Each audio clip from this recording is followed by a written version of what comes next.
Once upon a time, in a cozy little cottage at the edge of a great big forest, lived a mother pig with her 3 little sons. As they grew bigger and bigger, the cottage started to feel a bit too small for all of them. One sunny morning, Mother Pig gathered her sons and said, "My dear little pigs, you are all grown up now. It's time for you to go out into the world and build your own homes. But remember, whatever you do, do it the very best you can. That is the way to get along in the world. And always, always watch out for the big bad wolf." The 3 little pigs kissed their mother goodbye and set off on their adventure. They walked and they walked, filled with excitement about their new lives. Soon they came to a crossroads. The first little pig, who was a bit lazy and always looked for the easiest way to do things, saw a farmer pulling a cart full of straw. "That's it," he squealed. "Building a house out of straw will be quick and easy. Then I'll have plenty of time to play." He asked the farmer for some straw, and in no time at all, he had built a cute little house. He was very proud of himself and sang, "I built my house of straw, I built my house of hay. I toot my flute, I don't give a hoot, and play around all day." The other 2 pigs shook their heads.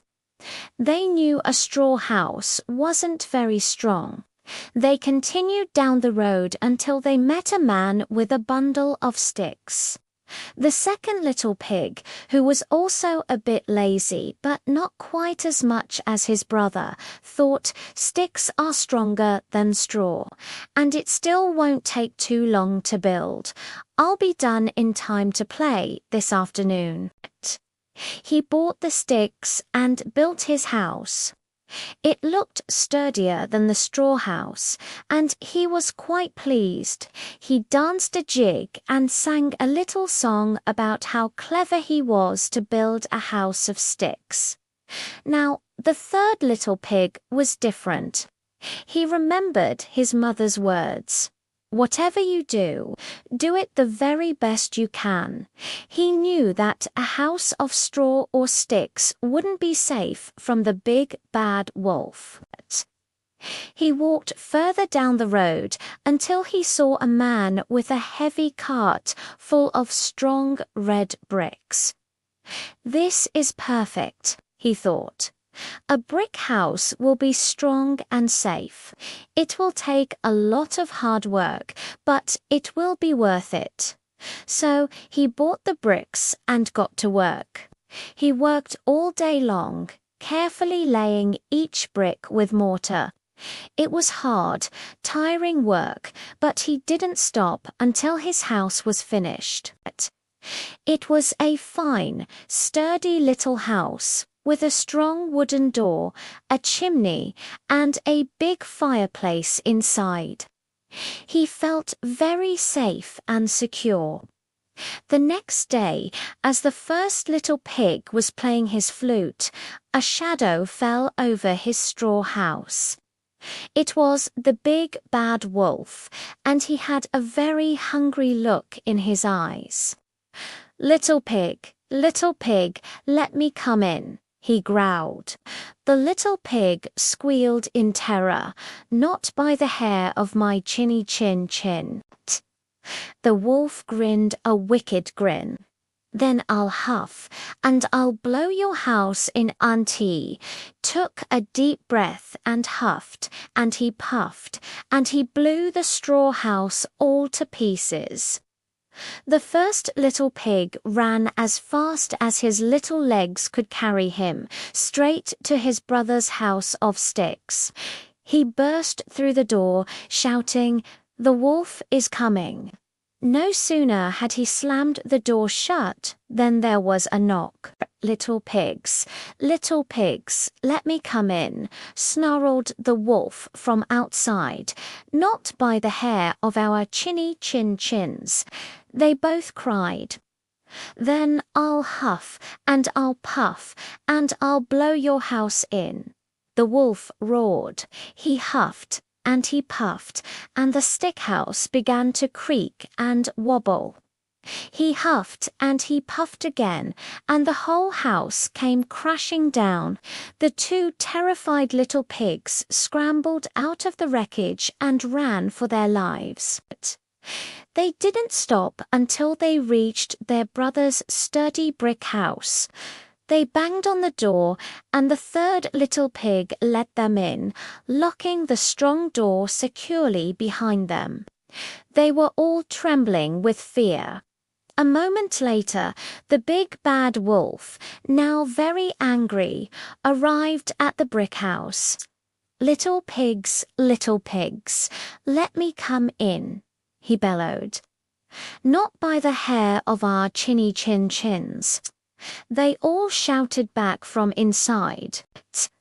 The wolf was furious. "Then I'll huff and I'll blow your house in," he screamed. He huffed and he puffed. Nothing happened. He huffed again and he puffed with all his might. The brick house didn't even shake. He huffed and puffed until he was completely out of breath, but the house stood strong.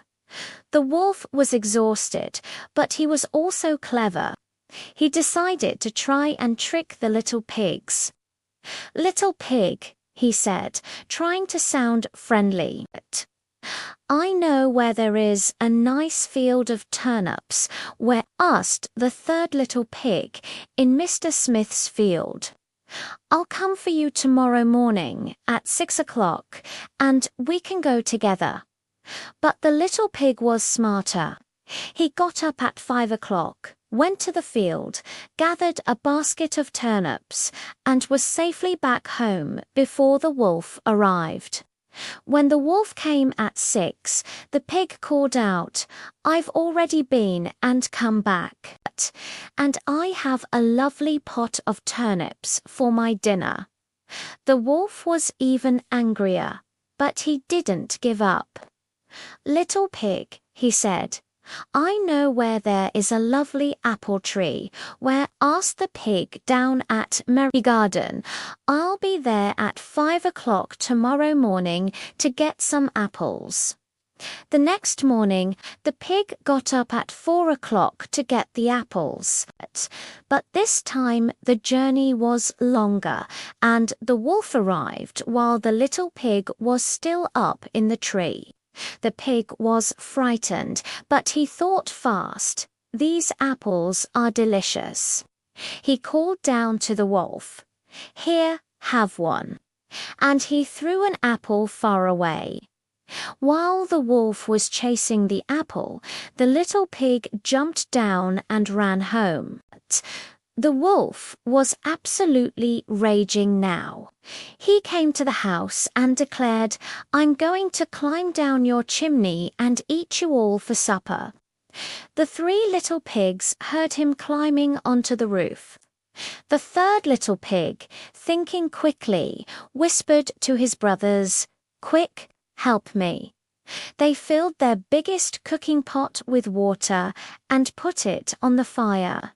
Just as the wolf started to come down the chimney, the water began to boil. Down he slid right into the pot of boiling water. Splash! That was the end of the big bad wolf. He leaped out of the pot and ran away, howling in pain, and was never seen in that part of the forest again. The first 2 little pigs learned a very important lesson that day. They thanked their clever, hard-working brother for saving their lives. From then on, they all lived together happily and safely in the strong little brick house. And they never forgot their mother's wise words. Whatever you do, do it the very best you can.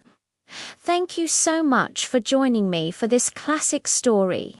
If you enjoyed it, please hit that like button and subscribe for more tales and adventures. See you next time.